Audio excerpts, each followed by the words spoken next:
Bismillahirrahmanirrahim. Assalamualaikum warahmatullahi wabarakatuh.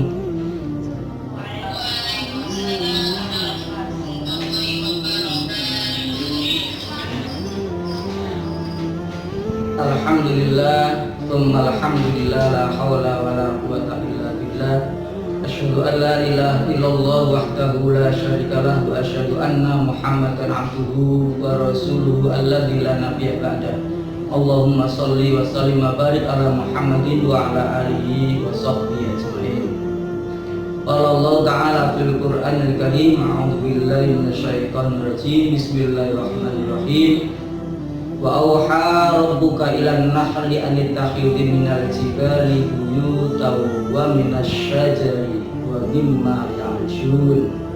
Thumma kuli min kulli thamarati fasluki subula rabbika lula yahruju min butuniha syarabun mukhtalifun alwanuhu fihi shifaa'un linnas inna fi dzalika laayatan liqaumin yatafakkarun.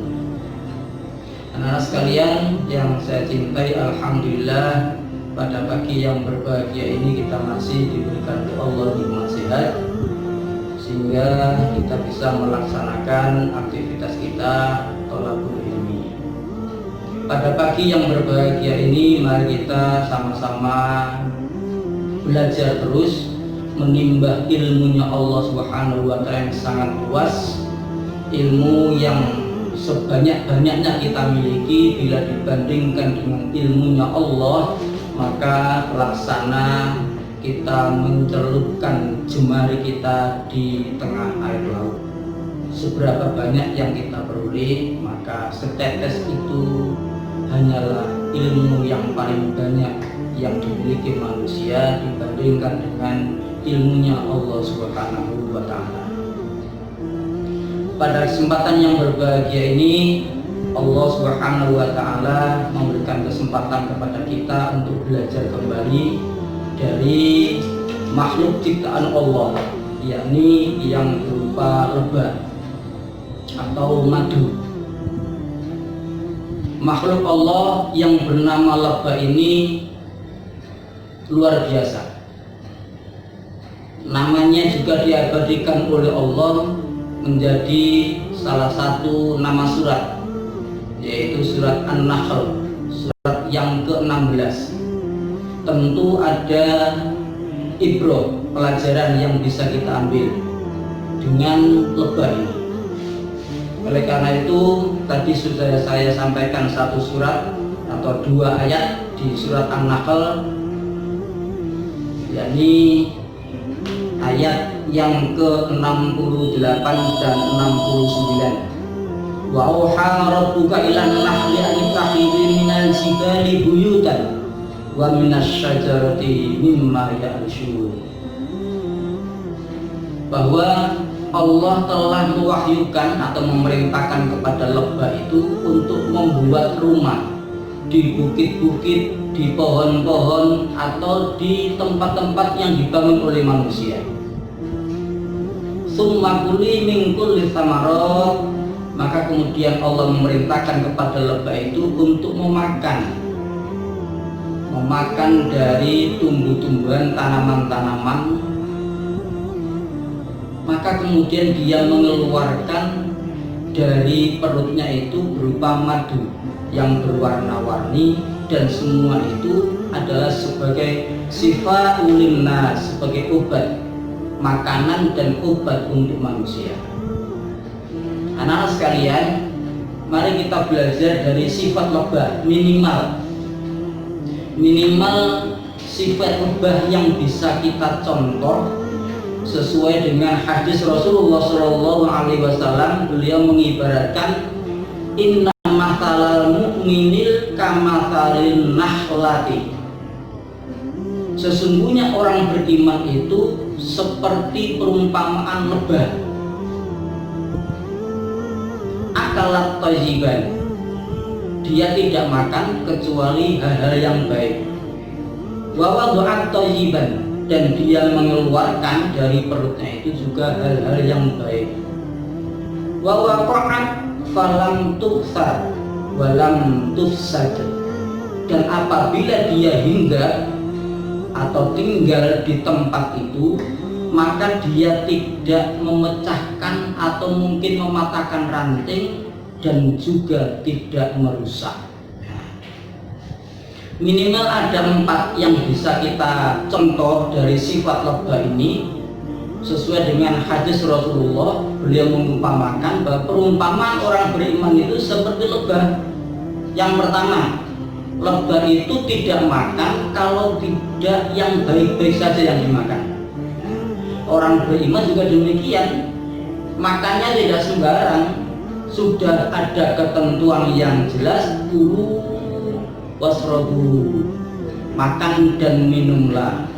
Di antaranya yang diperintahkan adalah yang apa? Yang halal dan thayyibah, yang halal dan baik. Yang dimakan oleh orang-orang beriman sesuai dengan perintah Allah itu makanan yang halal dan baik. Halal zatnya maupun halal cara memperolehnya, halal wujudnya maupun halal cara mendapatkannya, halalan thayyibah. Ya, jadi orang-orang beriman itu makannya sudah jelas, seperti lebah tadi. Dia lebah itu kalau makan yang bagus-bagus, bunga, nektar ya, nektar, macam apa saja. Sehingga sekarang mungkin kita bisa kenal bersama, ada lebah apa sesuai dengan musimnya mangga mungkin, atau musim yang lain, maka rasa madu lebahnya mengikuti buah yang ia makan dengan sebaik-baiknya. Wa akalat tayyiban, dia tidak makan kalau tidak yang baik-baik saja. Nah, orang beriman juga begitu. Yang kedua, kata Rasulullah SAW, sifat lebah itu wa wadu'an tayyiban, dan yang dia keluarkan itu juga yang baik. Madu itu mengeluarkan yang baik, lebah itu mengeluarkan yang baik. Yang dikeluarkan adalah madu. Madu sebagai makanan terbaik dan obat terbaik bagi manusia. Demikian juga orang-orang beriman. Orang beriman itu yang keluar dari lisannya adalah yang baik-baik, kalimat-kalimat thayyibah, kalimat-kalimat zikir, bertasbih, memuji pada Allah, ya, mensucikan Allah, mengagungkan Allah, berzikir. Nabi Muhammad memberikan keteladanan kepada kita, walaupun beliau seorang nabi yang sudah maksum, terbebas, terjaga dari dosa, tapi beliau kurang lebih dalam sehari semalam tidak kurang dari 100 beliau beristighfar, memohon ampun kepada Allah Subhanahu wa Ta'ala. Orang-orang beriman diarahkan begitu oleh Allah Subhanahu wa Ta'ala. Orang-orang beriman itu yang keluar dari lisannya adalah kata-kata yang baik, kalimat-kalimat yang baik. Sehingga kalimat-kalimat yang baik juga Allah mengibaratkan dalam sebuah ayat di Al-Quran itu, kalimat yang baik itu seperti pohon yang akarnya menghunjam jauh ke tanah dan dahan rantingnya tinggi menjulang.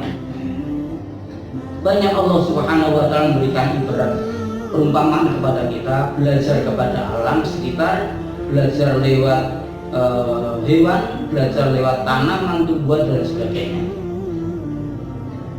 Yang kedua, jadi sifat orang beriman seperti lebah itu wawadu'at thayyiban, yang keluar itu yang baik-baik saja, kalimat-kalimatnya yang baik, berupa nasihat, berupa hikmah, mau'izah hasanah, berupa zikir kepada Allah Subhanahu wa Ta'ala. Ya, kalimat thayyibah sedekah, kalimat yang baik itu adalah sedekah.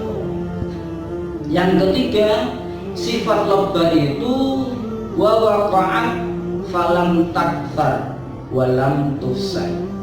Kalau dia itu hinggap, menetap di satu dahan atau ranting, maka yang dia tempati itu tidak sampai rusak, tidak sampai pecah. Misalnya hinggap di pohon atau di bangunan, biasanya kan di pojok-pojok rumah ada, tidak sampai rusak. Demikian juga orang-orang beriman itu diharapkan oleh Rasulullah SAW tidak merusak di mana saja enggak. Ya.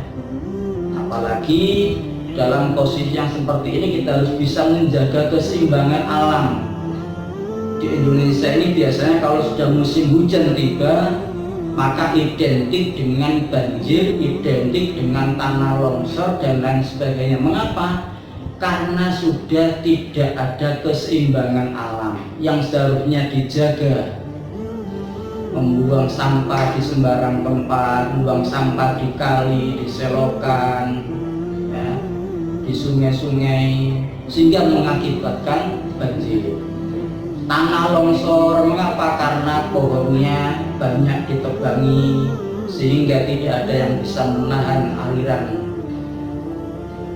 air itu, menahan aliran air sehingga pada akhirnya kemudian terjadi longsor di mana-mana. Nah, orang-orang beriman pasti bisa menjaga itu. Harapannya dia akan tetap posisinya di mana saja, maka orang-orang yang ada di sekitarnya dan lingkungan alam sekitarnya aman. Nah, ini pelajaran yang bisa kita ambil dari lebah. Yang terakhir, yakni dia tidak merusak, dia tidak melawan, kecuali kalau diganggu. Orang-orang beriman juga demikian, dia akan tetap damai, akan tetap bahagia, akan tetap santun, akan tetap lembut, manakala tidak diganggu kehormatan dan agamanya. Tapi kalau sudah kehormatan dan agamanya diganggu, nabinya diganggu, maka orang-orang beriman akan rela untuk mengorbankan jiwa dan raganya untuk mempertahankan harkat martabat agama dan Rasulnya. Inilah yang bisa kita ambil pelajaran yang cukup berharga di pagi ini, yakni kita belajar dari sifat-sifat lebah yang Allah Subhanahu wa Ta'ala kirim kepada kita sebagai pelajaran bersama. Sehingga tadi Allah Subhanahu wa Ta'ala dalam Al-Quran surat An-Nahl ayat yang ke-69, inna fi dzalika laayatan liqaumi yatafakkarun, maka sesungguhnya yang demikian itu kami jadikan agar manusia berpikir, bisa mengambil pelajaran dari sifat-sifat lebah. Anak-anak sekalian, mudah-mudahan kajian singkat ini menginspirasi kita bersama untuk mencontoh sifat-sifat lebah. Kita sebagai orang-orang yang beriman, maka kita bisa menteladani, mencontoh, mengambil aktibar pelajaran dari sifat-sifat lebah.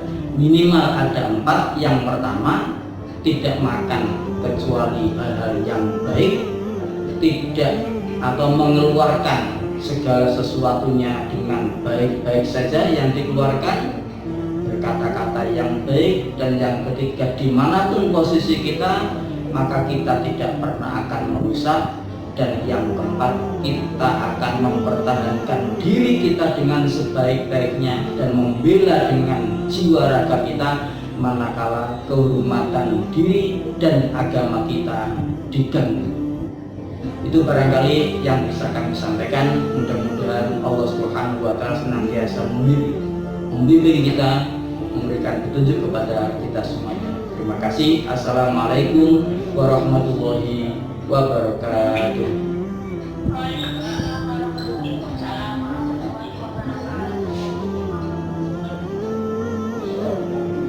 Oke, selanjutnya kembali pelajaran anak-anak ya.